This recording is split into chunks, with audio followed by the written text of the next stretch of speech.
feeling so angry that just because no mother spoke about it, I'm out here. It felt like a dark cloud was going by, but it just decided to stay.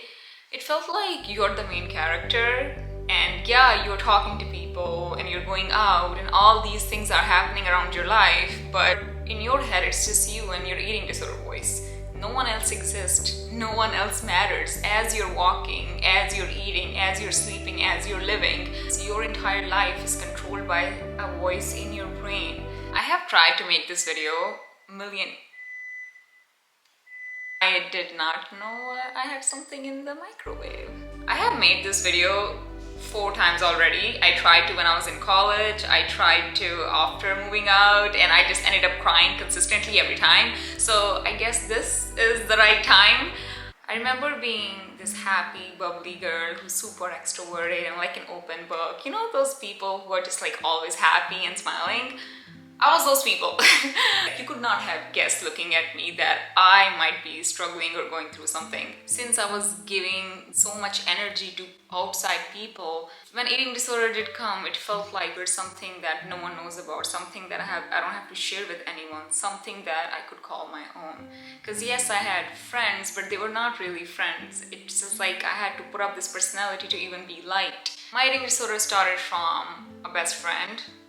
It's always the closest people to you, but my eating disorder started from a friend body shaming me, you know, someone consistently questioning my food, the way I'm eating, what I'm eating. I was a very normal person, so I wasn't fat, but I wasn't skinny. And yes, I'm gonna be using these words a lot in the video, so if you get triggered, please just go away, because I'm keeping this very realistic and real and what it's really like to have an eating disorder. I had no idea what calories were. I was living my best life, you know, not a thought in that goddamn brain. But slowly she started questioning everything I ate, you know, like, oh, are you gonna eat that? I'm like, it's breakfast. Yeah, but I skip breakfast. And she started saying things like, after school, let's say I'm getting ice cream, you know. At the time it was $1 cone, okay? So she was like, oh my God, no, it's just a lot, you know. And I was like, okay. And for a really long time, it didn't affect me. Her skipping meals, she was with me all the time. So it didn't really affect me for a really long time. Or me saying that, oh my God, I'm still so hungry after eating my breakfast. Oh, you already ate the bagel. Or every period I would have some snack. Again, I had no knowledge of the world and how things supposed to be. One day, after the gym period, I was holding a snack. I'm not even sure. I think it was candy or something. And as we were going down to change, she said something like, do you know how many calories this has?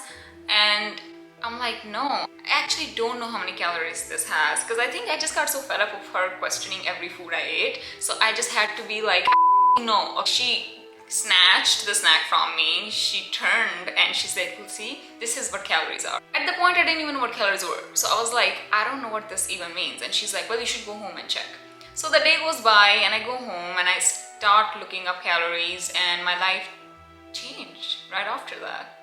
Life was over. And it wasn't just like questioning on my food. I think the people around you have a lot to do with your eating disorder. So for example, yes, she always questioned my food, but I was with her consistently, so I was influenced. She would say things like, when she goes to sleep, she wears a belt so she doesn't gain weight in her stomach, or how she only drinks iced coffee for 2 meals, and how her cousins are this skinny and this and blah blah blah. So I didn't know how those things she was saying was affecting me until I started looking up calories, and until I started really caring about healthy food, non-healthy food. And from there on, the switch happened. I didn't even know it was in the back of my brain, but the second I started looking up calories and got into that tunnel, suddenly all the other things she has said, the way she lives her life, started affecting me. I started really noticing her a lot more. We started listening to all the shit she says a lot more. She would say things like, how is your hair so heavy?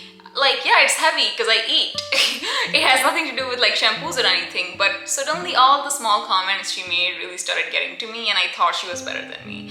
I wanted to be her so bad. Like, I wanted to have thin hair, I wanted to have a skinny stomach. I just wanted to be everything that she was. As the time went on, I found myself slowly starting to avoid eating snacks, you know. Slowly the same bagel that I was eating every day, slowly start to question that bagel. Slowly listening to her more and all the other things she has said to me more, and how the comments like, you eat so much, oh my god, you eat a lot for a person. All those things just suddenly started getting to me. And as the time went on, like random, and it's not even just her, you know, like random comments you hear in your life. Like I remember once I was in a park and we were running, right? And she was also running with me, and she heard a kid say, oh, I'll get the big one, you'll get her. I was the big one. He meant me. And I don't know why at that time it didn't hurt, but as I was going in my eating disorder, all those little things just really affected me. I started to notice the girls around me a lot more. I started to notice everything more. When I started looking up calories and what they were, it initially started with trying to be healthy. I think that's how it really starts for most people. It usually starts with trying to be healthy, and then it just goes in a dark tunnel. But I started looking up healthy foods and all things that have like less calories, and suddenly my Instagram started looking like vegan foods and vegan models and workouts and all that. So suddenly I went from trying to be healthy to trying to eat as less as I possibly could.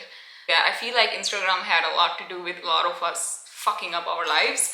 It was a very toxic place, to be honest. Like there were posts where it was like volume without volume. Drinking calories was a big one. You know, you were on social media, you're looking up calories, you're trying to be healthy, and everything around me at the time was all like, don't drink your calories, or healthier options, or how much sugar this has, or my entire life just became about calories and trying to avoid calories and trying to avoid sugar. The next thing you know, I'm lying to my parents. I'm telling them I'm gonna eat breakfast outside. I'm not. Save all that money I used to get for like breakfast and lunch is starting to save up. I'm skipping breakfast. I'm going home and saying, oh, I don't want lunch, I ate a lot in school. I'm trying to eat less for dinner. Fruits was something that I loved growing up. You know, I grew up with eating a lot of fruit. I know looking back that it really got up for me when I started to, the bowl of fruit I had, I would take 2 bites of it for dinner and I would give it to my dad. When I look back, I think that was like the start of my end point. Like the fact that I gave up on fruits. I mean, they're supposed to be healthy, no? But that's the thing about eating disorder. As it starts, it tells you you're just trying to be healthy, you wanna be skinny, you wanna look like the models you see on Insta, you wanna be like the friend you have, the skinny, pretty friend you have, you wanna be her. But the next thing you know, you're just avoiding calories of everything. I had this MyFitness app, and there were some other pacer app to count my steps, and like I'm counting calories of everything to the point where I'm wondering if gum has calories, for fuck's sake. Like, all my time would just go in looking up calories, looking up food, and the next thing you know, every food I look at looks like numbers. At this point, calories are memorized of everything. Like I don't even have to look up calories, they are memorized in my head. Apple, grapes, pears, and I'm talking, these are the healthy food calories that are just memorized in my brain. Now every food I look at is just calories. I can look at that food and tell you how many calories this has. I'm trying to walk as much as I can, and if I am eating something, let's say I had like 100 calories, I'm going to make sure I burn that. And when I go to sleep, I want to make sure I don't feel any food in my stomach, like at all. And every night I would lay down in bed and I would pretend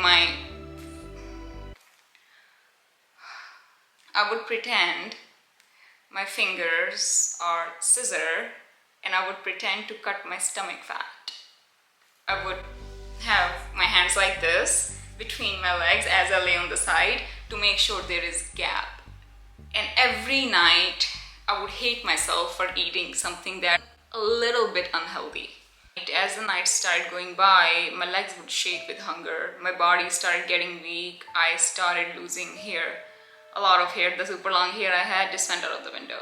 My hair used to be all the way up to my butt, and then I cut it up to here, and then it went all the way up to here because I was losing hair so fast. I was losing so much hair in the bathroom that for a second I felt like I had cancer. Like it was so bad. I'll tell you when I found out that I had an eating disorder. I would hide the food and I would throw it out in the garbage.